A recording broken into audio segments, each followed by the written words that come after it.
friends, welcome back. It's tough to say welcome back when we're talking about such a heavy topic this week, but nonetheless, I am glad you are here. And the Lord tells us there's going to be tribulation in the world, but to take heart because He has overcome the world. And so I hope that is our mentality, even as we talk about these difficult things.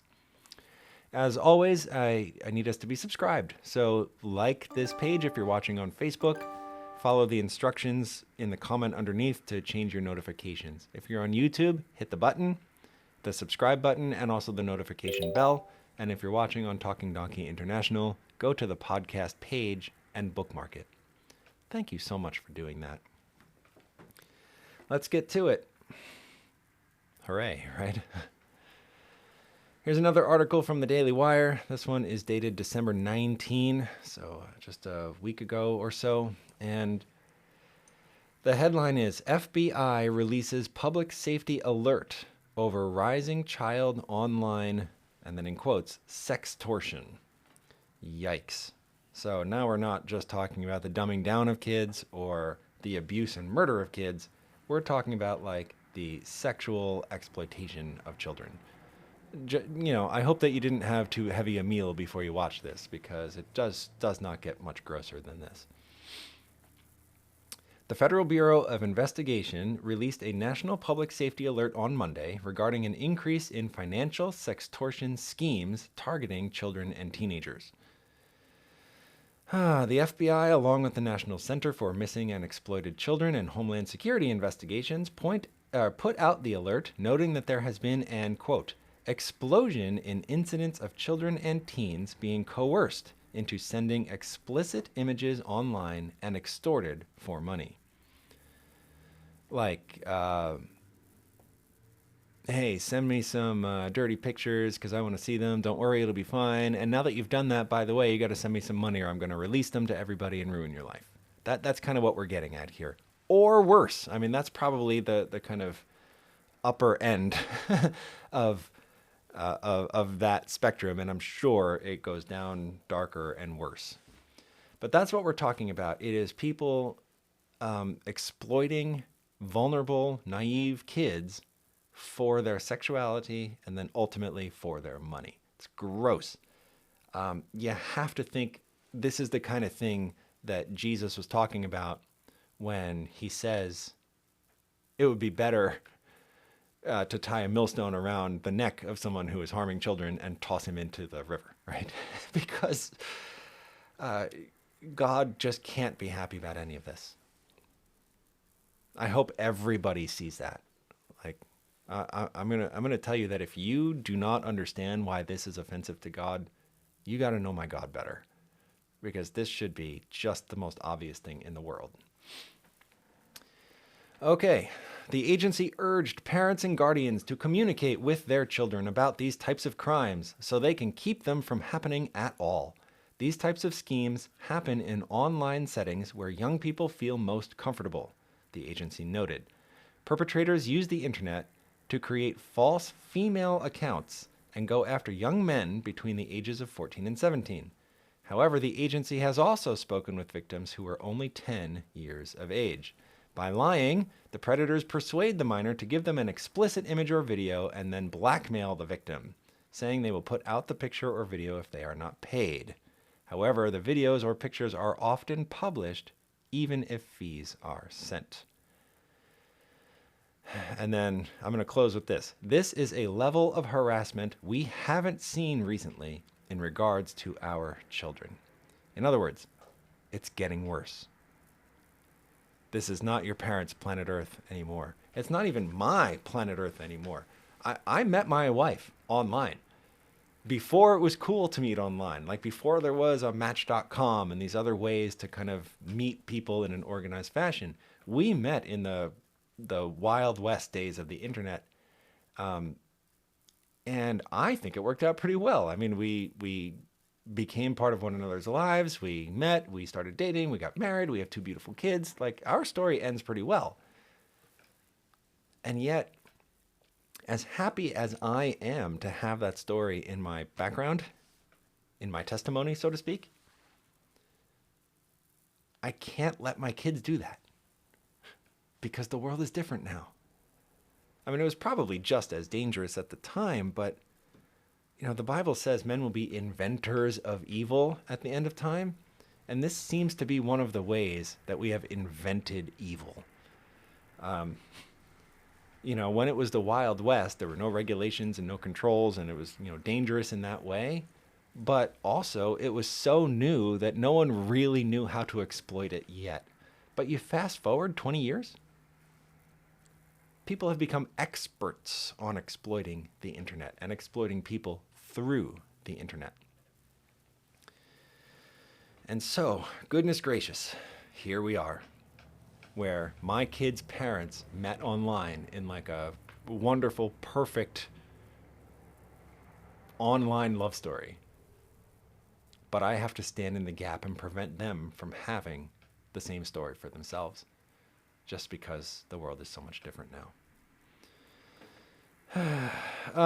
So how is this related to God? I mean, so far we have talked about the kind of general antagonism that the devil has toward children. And why? Because he always wants to go after the young generation of God's people to kind of kneecap any righteous movement toward God on a generational level, right? The old people are going to die soon, so you want to go get rid of the young people so they don't turn into old people, or at least not God-fearing old people.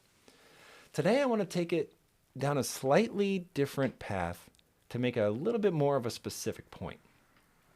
Because I think there's some legit paganism going on here. Have you heard the name Molech?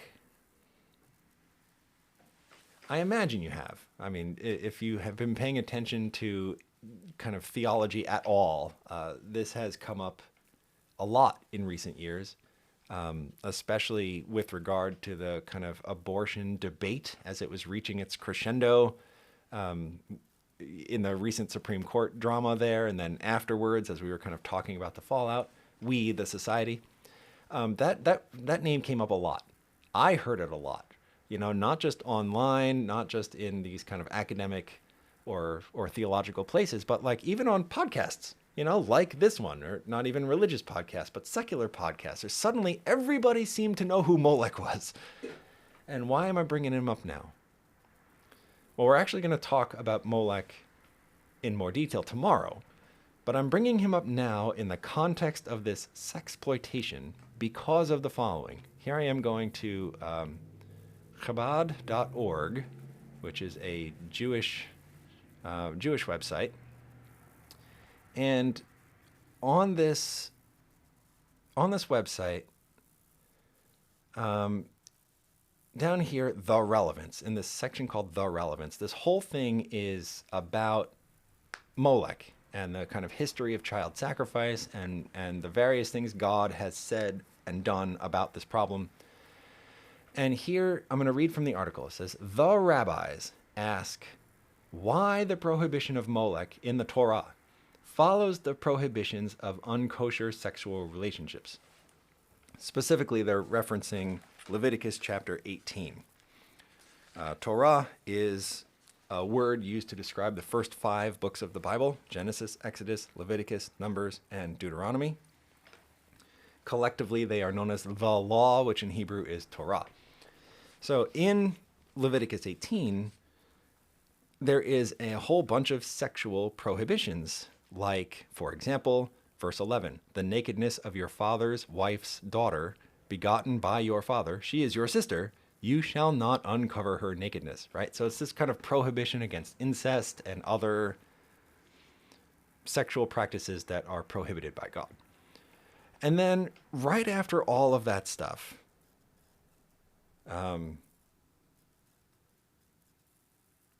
verse 20, for example, another example, moreover, you shall not lie carnally with your neighbor's wife to defile yourself with her. That's the last one, right? Leave your neighbor's wife for your neighbor. She's not yours. Go get your own wife.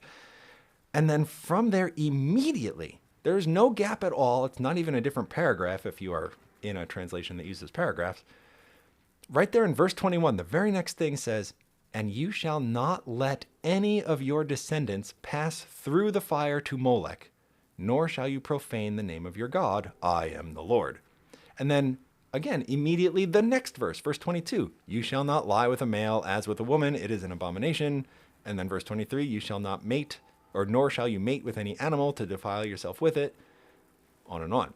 So the question in this article recognizes how very out of place this statement of Molech is.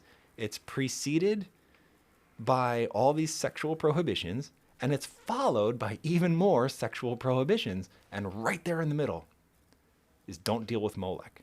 So the rabbis ask, why? Why does this prohibition of Molech, in the article it says follow prohibitions of unkosher sexual relationships, and I'm just pointing out it's not just followed by, but it precedes other prohibitions. The answers come as follow. Menachem ben Benjamin Rekanati, and my apologies, sir, if I have said that wrong, proposes that both sins, which is the sexual sins and the Molech sins, reflect a reneging on relationship vows. Idolatry is unfaithfulness to the pact we made with God at Sinai. The Aberbanel offers two answers on top of the one that we just read. Number one, the people of Canaan were morally derelict, specifically in these two sins, sexual sins and Molech sins. Number two, just as sexual promiscuity is the abuse of the procreative power, so too the passing and killing of one's child through fire is the abuse of the divine gift for procreating children. So, all of that is to say that at least in the mind of Moses, who wrote the Torah, presumably God, the true author of Torah, who dictated these things to Moses,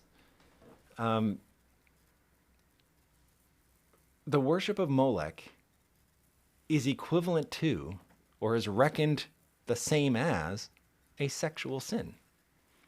So when we are talking about this sexploitation of children online, these sexual sins toward children, that actually makes it even more on point, right? Because as we're going to talk about tomorrow in more detail, the worship of Molech was specifically abusive to children. Like not correlation, not just a correlation, right? But it was like you had to. The purpose was to abuse children and even kill them in order to worship Molech. So if Molech worship is inherently tied to sexual sin and also inherently tied to abuse of children, then when we are looking at sexual abuse of children in the world, Molech cannot be and should not be very far from our minds. What we're seeing is like a window into the ancient world. That ancient world most people don't even acknowledge because, hey, it was a long time ago, it's in some book, it's not the world in which we live, and yet it is. The problems from back then are still the problems now. They just manifest a little bit differently. But I hope we see that what's happening here, this war against our children, is a theological war. It's a war of gods, it's a war of ideas, and it's a manifestation of that war between God and the devil that started way back in Revelation 12, verse 7, and will not conclude until Jesus returns. So I said something like this yesterday, I'm going to repeat it. I firmly believe it is the duty of Bible-believing Christians today to advocate not just only for righteousness broadly and generally, but for our kids. That is our mission field right now. They are under assault, they are under attack from every angle, and it's up to us to stand in the gap because they can't do it themselves. Let us not allow Satan a victory here. Let's give all the victory to the Lord, amen? Let's let him be the king, him be the victor. And you and I are going to say goodbye for the rest of the day until tomorrow when we come back again, provided you're fully subscribed. So make sure you do that, and I will see you tomorrow. I am Steve Hicks. I'm the Director of Podcast Ministries for Talking Donkey International. This has been Something's Happening Here. May God bless you.